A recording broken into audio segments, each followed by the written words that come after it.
don't give a fuck what you say. Yeah, I'ma do shit my way. So you can go kick rocks, I'ma stack bricks up, build what I want to make. Yo, I got a lot of shit to say, so I'ma do this every day. I'll be writing things until I'm fucking buried in my grave. 6 feet deep under, but my body won't decay. Cause my messages are timeless, so they'll put them on display. Oh yeah, I rap with a certainty, I have a sense of urgency. A message for eternity, for everyone internally. I had some people burning me, but now they fucking learn to see I ain't the one to fuck with, now they looking nervously. And I don't really care what you think of me, respectfully. You can kick rocks if you think you're fucking better, see. I will outwork you, turn you to an enemy. Hurt you so bad that you're gonna need some therapy. I got the motherfucking recipe. I've been cooking up hits, I'ma leave a legacy. You'll be looking small when you're standing right next to me. I'm 5'10", bitch, but I'm 10 feet Cause next I don't to give me. a fuck what you say. Yeah, I'ma do shit my way.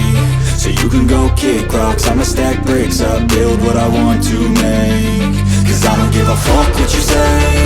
Yeah, I'ma do shit my way. So you can